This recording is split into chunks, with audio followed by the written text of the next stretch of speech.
Bismillahirrahmanirrahim. Assalamu alaikum dear students. Adnan Ali Shehzad is here. This lecture is for the students of Applied Economics and Term Paper in MSc Economics 4th semester and BSc Economics 8th semester. In this lecture, we will discuss how to write a model specification and methodology that you are going to use in your research study, or you can say that in your term paper, in order to estimate the model. Basically हम model specification के बारे में बताएंगे कि कैसे model specification लिखते हैं और किस तरीके से जो है वो मैथडोलॉजी लिखी जाती है. Methodology means econometrics technique and how to write empirical findings, conclusion and policy recommendation. These are the lecture contents of today.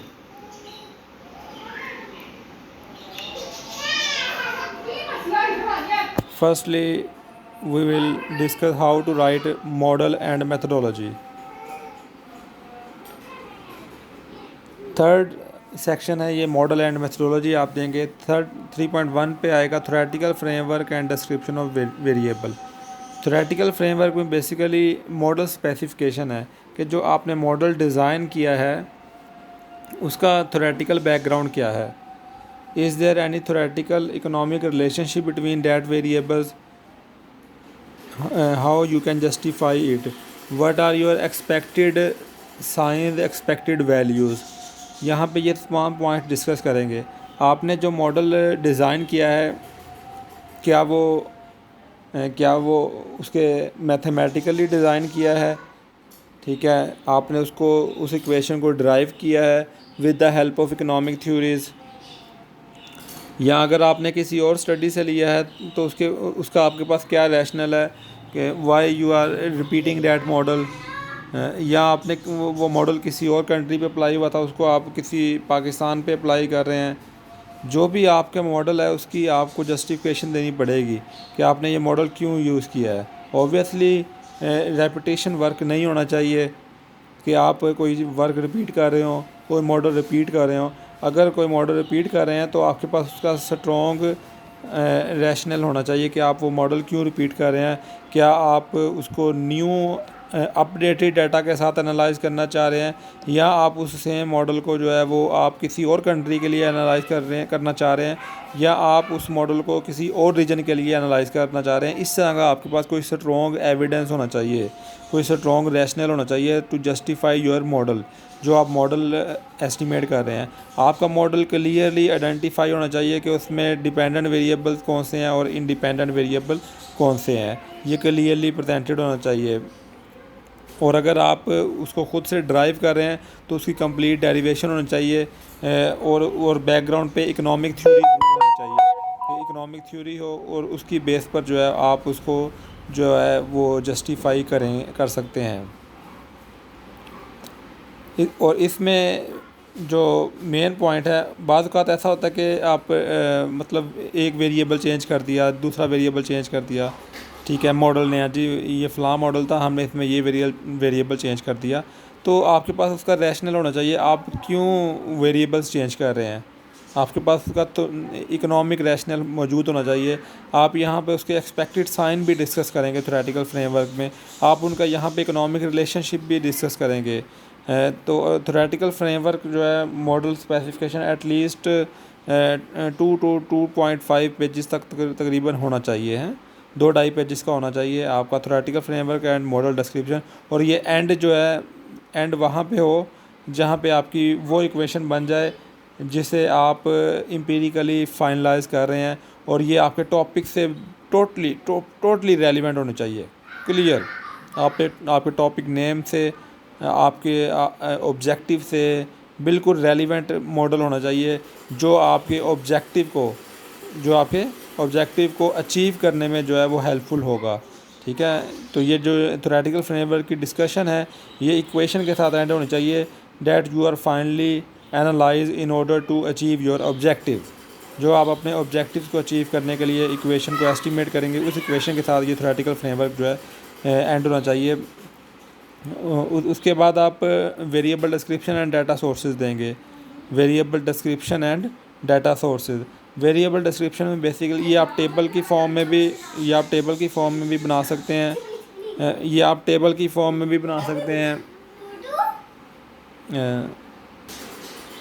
Table में इस तरह के आप उसमें एक कॉलम में डिपेंडेंट इंडिपेंडेंट वेरिएबल्स को लिख सकते हैं। सेकंड कॉलम में उसकी डिस्क्रिप्शन दे सकते हैं कि आपने उस वेरिएबल को कैसे मेजर किया है, उसकी क्या प्रॉक्सी यूज़ की है। फॉर एग्जांपल जैसे एजुकेशन का वेरिएबल आपने लिया है अपनी स्टडी में, एजुकेशन का वेरिएबल, तो उसको कैसे मेजर किया, मतलब आपने उसके लिए क्या लिटरेसी रेट लिया है, अडल्ट लिटरेसी रेट लिया है, या प्राइमरी स्कूल एनरोलमेंट रेशो लिया है, या सेकेंडरी स्कूल एनरोलमेंट रेशो लिया है। जो भी आपने उसकी प्रॉक्सी यूज़ की है वो आप सेकंड कॉलम में डिस्क्रिप्शन पे लिखेंगे, उसकी पूरी डेफिनेशन आप लिख सकते हैं। जैसे आपने डाटा कलेक्ट किया फ्रॉम वर्ल्ड डेवलपमेंट इंडिकेटर से, तो वर्ल्ड डेवलपमेंट इंडिकेटर में एजुकेशन का जब आपने डाटा कलेक्ट किया वहाँ पे एजुकेशन के नाम से तो ओबियसली नहीं होगा।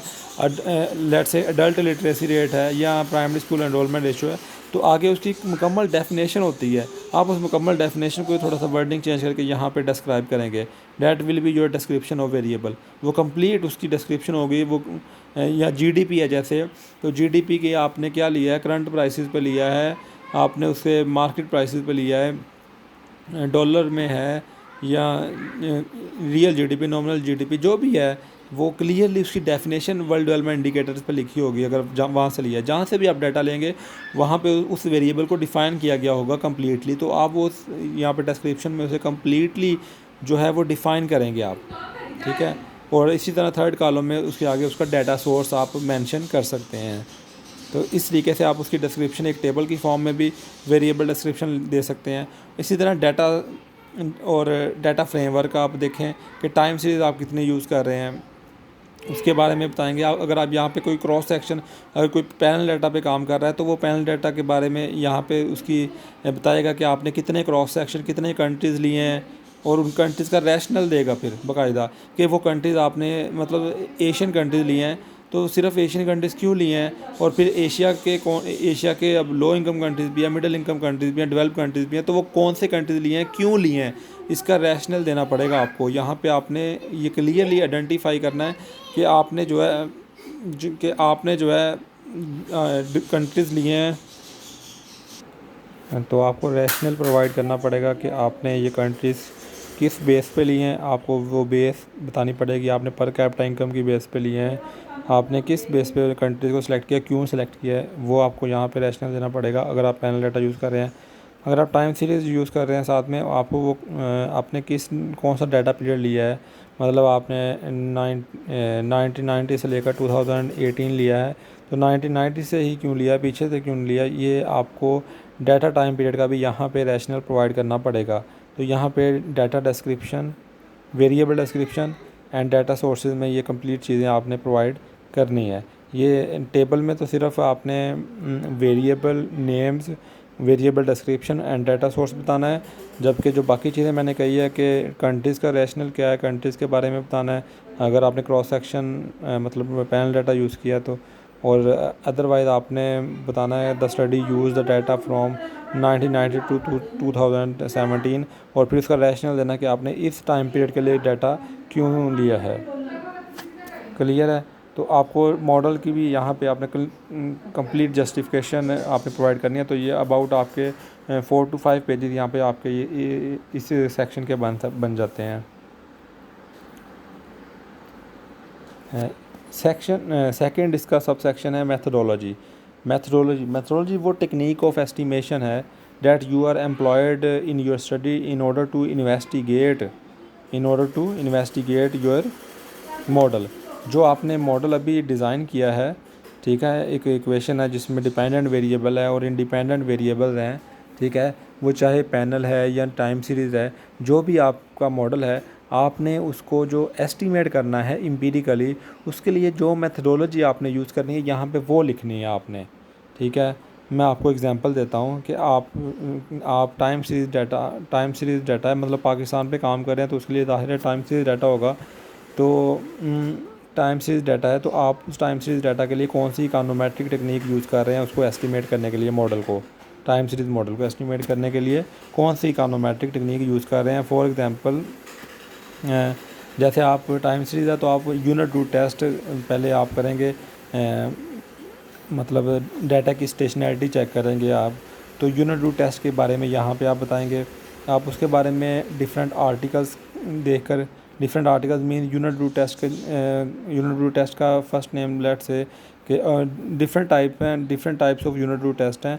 Let's say there is augmented Dickey Fuller test that usually use in order to check unit root और stationarity of the data of the time series data. Augmented Dickey Fuller test, ADF test, आप ADF test यहाँ पे लगाना चाहते हैं तो ADF test के बारे में बताएंगे, उसकी जनरल इक्वेशन क्या है।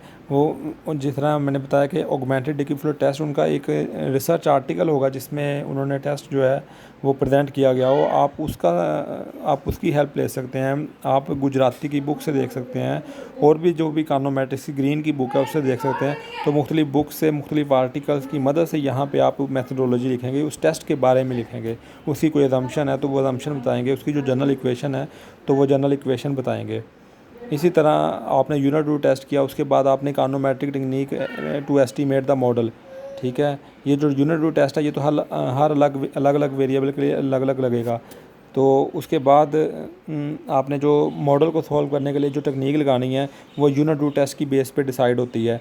तो आपने टेस्ट की बेस पे जो टेक्निक डिसाइड करनी है वो आप टेक्निक जो लगाएंगे उस टेक्निक के बारे में बताना है। फॉर एग्जांपल यहाँ पे को इंटीग्रेशन टेक्निक लगती है, तो यहाँ पे को इंटीग्रेशन टेक्निक की ये सब हेडिंग्स देकर आप उनको एक्सप्लेन करेंगे। जैसे आपने ऑगमेंटेड डिकी फुलर टेस्ट को एक्सप्लेन किया, वैसे ही को इंटीग्रेशन टेक्निक को एक्सप्लेन करेंगे। को इंटीग्रेशन जॉनसन ने प्रेजेंट की थी, तो उनका आर्टिकल होगा, रिसर्च आर्टिकल होगा, उससे हेल्प लेंगे आप, डिफरेंट बुक से हेल्प लेंगे। तो जिस तरह उस टेक्निक के बारे में बताएंगे, कोई उसकी अजम्पशंस है वो बताएंगे, कोई उनकी जनरल इक्वेशंस है वो बताएंगे। तो उन टेक्निक्स के बारे में बताना। तो जितनी भी आप टेक्निक्स यूज़ कर रहे हैं अपने मॉडल को एस्टिमेट करने के लिए, आप मल्टीक्यूलरिटी टेस्ट यूज़ कर रहे हैं, मल्टीक्यूलरिटी चेक करने के लिए, आप हेटेरोस्केडस्टिसिटी चेक करने के लिए कोई टेस्ट यूज़ कर रहे हैं, आप ऑटो कोरिलेशन यूज़ चेक करने के लिए कोई डर्बन-वाटसन टेस्ट लगा रहे हैं, तो जो आपने टेस्ट यूज़ करने हैं यहाँ पे उनकी इकोनोमेट्रिक मेथडोलॉजी, ठीक है, वो आपने प्रेजेंट करनी है। आपने बुक से हेल्प लेके, डिफरेंट आर्टिकल से हेल्प लेके यहाँ पे इकोनोमेट्रिक मेथडोलॉजी जो है वो आपने प्रेजेंट करनी है। नेक्स्ट है analysis description of result. Next section जो आप बनाएंगे वो होगा एम्पिरिकल फाइंडिंग्स का। 4th चैप्टर होगा एम्पिरिकल फाइंडिंग्स का। 4th सेक्शन में आप एम्पिरिकल फाइंडिंग्स जो है वो एक्सप्लेन करेंगे। तो यहाँ पे आप सब सेक्शन बनाएंगे डिस्क्रिप्टिव एनालिसिस का।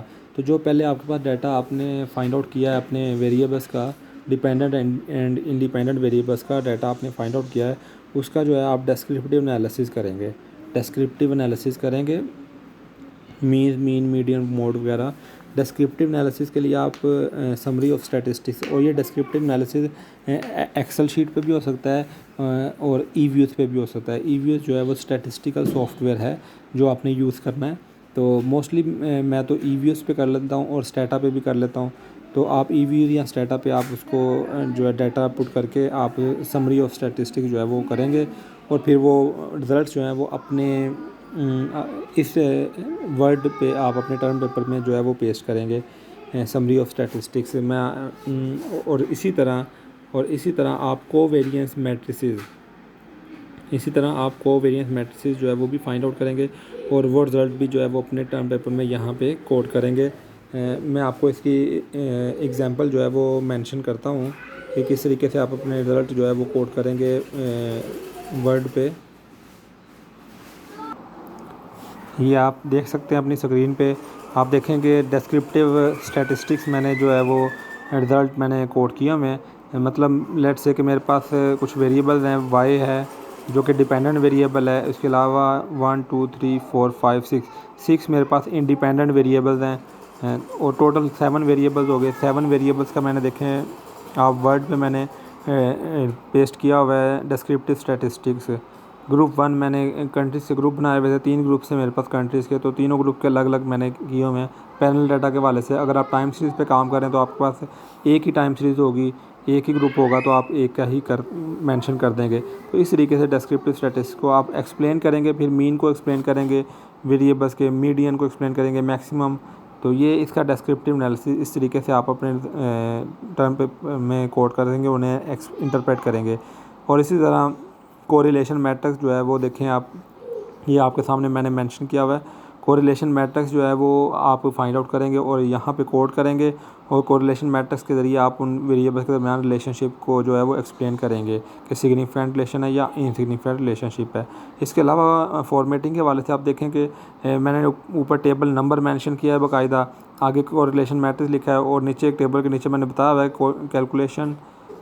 Calculated by the author. तो डाटा सोर्स के तौर पर मैंने कम्प्लीटली मेंशन किया है कैलकुलेटेड बाय द ऑथर। तो आप लोगों ने भी इस तरीके से मेंशन करना है इसको।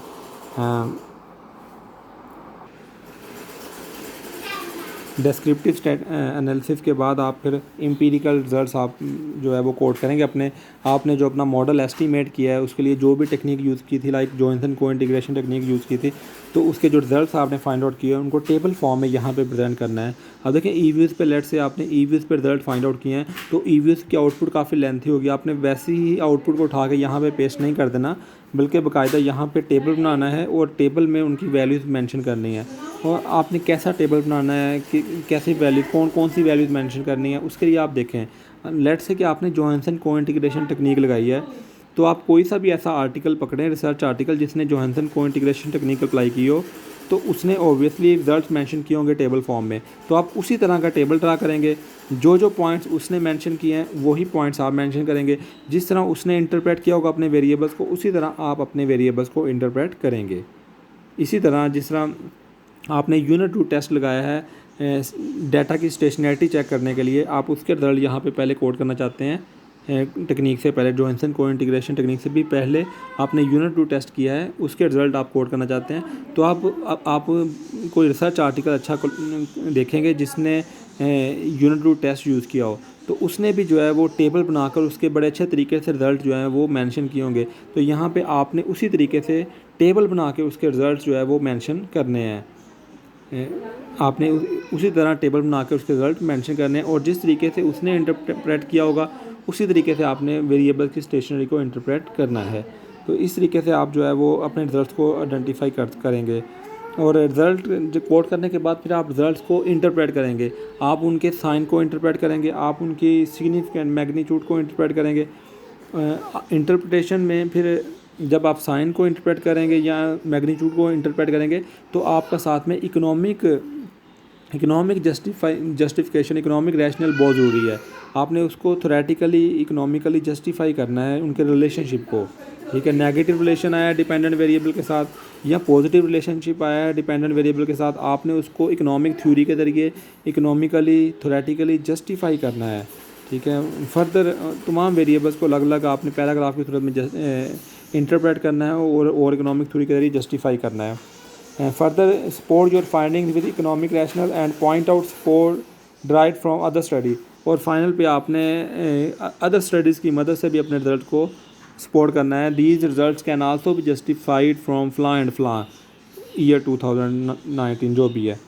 तो आपने अदर स्टडीज़ के ज़रिए भी अपने रिजल्ट को जस्टिफाई करना है। तो ये एम्पिरिकल रिजल्ट बड़ा इंपॉर्टेंट चैप्टर होगा, अराउंड 2-3 पेजेस तक ये चलेगा। ये बेस करता है कि आपके रिजल्ट कितने हैं। पैनल डाटा पे है तो बहुत ज़्यादा पेजेस भी हो सकते हैं, टाइम सीरीज़ पे तो कम पेजेस भी हो सकते हैं, इट डिपेंड्स। लास्ट सेक्शन आपका बनेगा conclusion and policy implications. Conclusion में आप 1 या 2 पैराग्राफ कंक्लूजन के लिखेंगे, इसी तरह 1 पैराग्राफ आप पॉलिसी इम्प्लीकेशन का लिखेंगे। अब कंक्लूजन जब आप लिख रहे हैं तो सबसे पहले आप अपना कंट्रीब्यूशन बताएंगे जो आप अपना कंट्रीब्यूट कर रहे हैं स्टडी में, और फिर आप अपने रिज़ल्ट्स को कंक्लूड कर देंगे। यहाँ पे आप रिज़ल्ट को ये ख्याल कीजिएगा कि एम्पिरिकल फाइंडिंग्स में और कंक्लूजन में दोनों में डिफरेंस होना चाहिए। डिफरेंस जिस तरह आप किसी अच्छे रिसर्च आर्टिकल्स को पढ़ेंगे तो उनमें देखेंगे कि आप कंक्लूजन में और एम्पिरिकल फाइंडिंग्स में कैसे डिफरेंस है, वैसा ही डिफरेंस आपके आर्टिकल में भी होना चाहिए, आपके टर्म पेपर में भी होना चाहिए। यहाँ पे आप वेरिएबल्स को इंटरप्रेट नहीं करेंगे, वेरिएबल की मैग्नीट्यूड वगैरह को एक्सप्लेन नहीं करेंगे, यहाँ पे आप अपने रिजल्ट्स को कंक्लूड करेंगे। तो 1-2 पैराग्राफ यहाँ पे बनेंगे मैक्सिमम। कंक्लूड करेंगे रिज़ल्ट को, और फिर उस कंक्लूजन की बेस पर, अपने रिज़ल्ट्स की बेस पर आप पॉलिसीज़ जो है वो रिकमेंड करेंगे। तो ये ख्याल कीजिएगा कोई भी इररेलीवेंट वेरिएबल पे बात ना हो, जो वेरिएबल आपने अपने स्टडी में यूज़ नहीं किया उस पे बात ना हो, कोई आपने पॉइंट अपनी स्टडी में यूज़ नहीं किया, इन्वेस्टिगेट नहीं किया, ऐसी कोई पॉलिसी नहीं देनी जो आपकी स्टडी पे बेस ना करती हो, जो आपके रिज़ल्ट्स की फाइंडिंग्स पे बेस ना करती हो। ठीक है, पॉलिसी सिर्फ वही देनी है जो आपकी फाइंडिंग्स से मतलब मिलती हो आपको। ठीक है, कोई भी इररेलेवेंट, मतलब ये नहीं है कि ज़रूरी नहीं है कि आपने पॉलिसी रिकमेंडेशन जो है वो 5-6 देनी है, पैराग्राफ बना के छोड़ना है या 5-6 दे के छोड़नी है, ऐसा बिल्कुल नहीं है। आपके टॉपिक से रेलिवेंट जो आपने फाइंडिंग्स हासिल की हैं, आपने एम्पिरिकल फाइंडिंग्स जो हासिल की हैं, उसी की बेस पर आपने जो है वो आपने पॉलिसी सजेस्ट करनी, चाहे वो 1 हो चाहे वो 2 हो। आपके वेरिएबल से रिलेटेड होने चाहिए, आपके रिजल्ट से रेलिवेंट होने चाहिए। एंड इसके बाद आप रेफरेंसेस लिखेंगे, रेफरेंसेस की हेडिंग देंगे। यहाँ पे देख सकते हैं मैंने नंबर साथ मेंशन नहीं किया, ऐसे ही आपका होना चाहिए रेफरेंसेस के साथ। मैं फॉर्मेटिंग का बार बार कहता हूँ, तो फॉर्मेटिंग के साथ कंप्रोमाइज़ नहीं हो सकता बेटे। ठीक है, फॉर्मेट इसमें मैंने कोई नंबर साथ मेंशन नहीं किया। रेफरेंसेस देंगे आप, references must be in APA format. एक एक रेफरेंस को देखिएगा, जो स्टडीज़ आपने साइट की हैं सिर्फ उन्हीं के रेफरेंसेस होने चाहिए। जिस स्टडी को आपने अंदर साइट नहीं किया उसका रेफरेंस नहीं होना चाहिए। जिसका रेफरेंस आपको APA फॉर्मेट में कंप्लीट नहीं लिखा जा रहा, आप उस स्टडी की साइटेशन को उठा दें। जितने रेफरेंसेस हैं उतनी साइटेशन होनी चाहिए।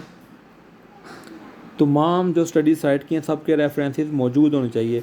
जिनके रेफरेंसेस मौजूद हों वो अंदर साइट होनी चाहिए ज़रूर, और APA फॉर्मेट में हो और अल्फ़ाबेटिकली हों, अल्फ़ाबेटिकली ऑर्डर्ड में हों। ये याद रखिएगा, तमाम रेफरेंसेस APA फॉर्मेट में हो और अल्फ़ाबेटिकली ऑर्डर्ड में हो, और इसमें कोई भी रेफरेंसेस जो है उसमें कोई भी इंफॉर्मेशन जो है वो मिसिंग ना हो। और लास्ट पे आप अपेंडिक्स में जो आप इंफॉर्मेशन डालना चाहें वो आप पे है, लेकिन जो कंपलसरी इंफॉर्मेशन आपने डालनी है वो है डाटा आपने एक्सेल फॉर्म का टेबल यहाँ पे पेस्ट करना है, डाटा आपने सारा इधर डालना है।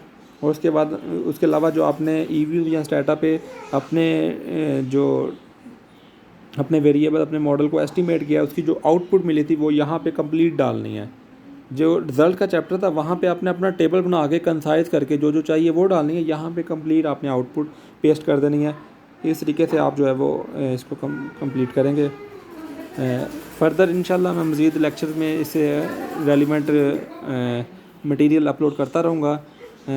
आप जो है वो अपने टर्म पेपर को कंटिन्यू रखें।